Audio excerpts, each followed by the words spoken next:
Halo guys, welcome back to my YouTube channel. Kali ini aku bakalan nge-share ke kalian pengalaman aku ikut SKB pengelola barang milik negara di Pemprov Jawa Barat. Karena banyak banget dari kalian yang nanya.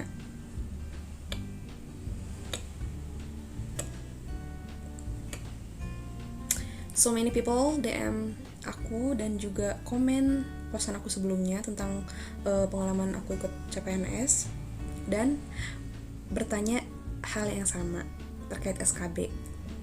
Nah, buat kalian yang nanya terkait SKB, mohon maaf, terkadang aku nggak bisa jawab karena kalian itu bertanya tentang hal-hal di luar yang aku nggak alamin gitu kan. Kalau di sini kan aku hanya nge-share tentang apa yang telah aku alami dan itu hanya sebuah pengalaman. Kalau misalnya kalian nanya yang lain-lainnya sih, aku nggak tahu karena aku kan cuman pernah ikut SKB sekali dan itu tentang pengelola barang milik negara. Kalau misalnya yang lain-lain kan aku nggak tahu. SKB jabatan yang lain aku kurang tahu dan aku cuma tahu pengelola barang milik negara, guys.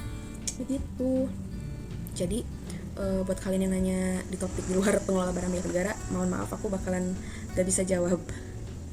Nah guys, yang pertama aku bakalan ngebahas terkait soal apa aja yang keluar di SKB pengelola barang milik negara pemerintah Provinsi Jawa Barat. Untuk kalian ketahui, aku menceritakan ini berdasarkan apa yang aku alamin. Jikalau berbeda di kemudian hari dengan SKB yang kalian alami, mohon maaf karena aku hanya menceritakan apa yang aku rasakan di tahun 2020 ketika melaksanakan SKB. Untuk yang pertama, soal yang keluar di SKB pengelola BMN yaitu dasar akuntansi. Itu yang paling mendominasi di soal SKB pengelola BMN. Kemudian juga ada yang nanya ke aku, guys. Dia bilang dia udah bertanya ke beberapa orang, ke pengelola barang milik negara yang lainnya, bahwa emang SKB pengelola barang milik negara baik itu di kementerian ataupun dimanapun itu didominasi oleh akuntansi dasar. Jadi menurut aku, saran aku buat kalian yang akan ikut SKB pengelola barang milik negara, kalian matengin lagi akuntansi dasarnya. Terus untuk peraturan yang keluar, waktu itu kebetulan pas SKB aku hanya membaca peraturan pemerintah nomor 28 tahun 2020. Hanya itu yang aku baca dan aku ngerasa peraturan pemerintah itu, peraturan PP nomor 28 tahun 2020 itu keluar beberapa biji sih, hanya 3 atau sampai 5 soal. Jadi harus matang, harus paham. Jika kalian baca PP-nya itu harus memahami, bukan hanya sekedar dibaca atau dihafal, tapi dipahami. Terus banyak banget kalian yang nanya dari jabatan lain, formasi lain yang di luar dari pengelola barang milik negara. Aku tentunya gak akan bisa jawab apa aja yang akan keluar karena aku juga gak ngalamin SKB di formasi yang lain, teman-teman. Jadi kalau kalian nanya yang lainnya aku gak akan tahu karena aku juga gak ngalamin itu. Tapi yang aku bisa simpulin adalah kalau SKB itu yang keluar hanya soal-soal terkait jabatan yang kita lamar. Karena aku pengelola barang milik negara. Jadi soal-soalnya pun yang keluar kan terkait aset, persediaan. Terus kan peraturan pemerintah yang keluar juga terkait pengelola barang milik negara. Jadi ya begitulah guys menurut aku.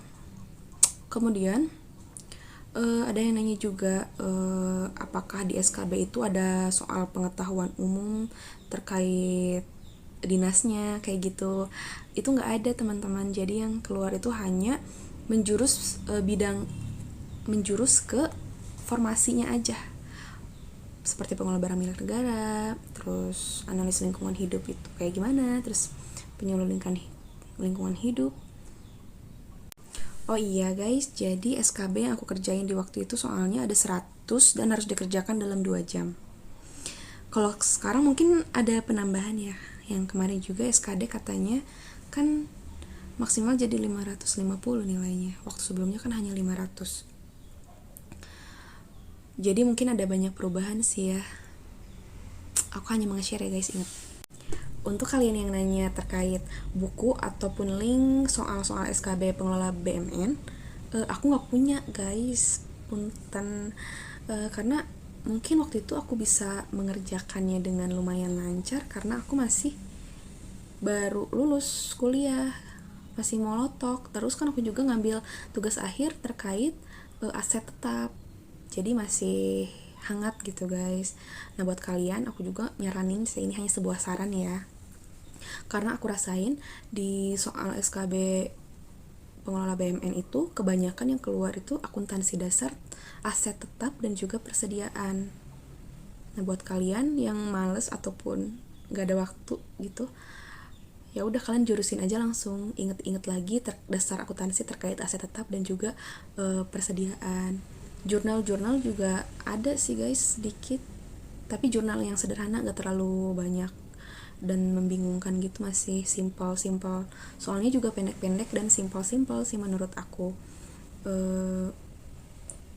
Terus teori juga ada, teori terkait kayak pencatatan persediaan itu, baik itu FIFO, LIFO, yang kayak gitu. Terus yang periodik dan perpetual, yang kayak begitu juga dibaca lagi. Kemudian apa ya, aku juga udah rada lupa sih guys, karena ini udah setahun yang lalu. Segitu aja sharing aku ikut SKB pengelola barang milik negara di Pemprov Jawa Barat. Mohon maaf jika ternyata posan ini nggak sesuai dengan ekspektasi kalian, ataupun misalnya ternyata nggak sesuai dengan apa yang kalian rasakan di tes SKB nanti. Pesan aku buat kalian, jika kalian nanti lolos, kalian harus bertanggung jawab dengan apa yang kalian pilih. Terus do the best pokoknya. Thank you.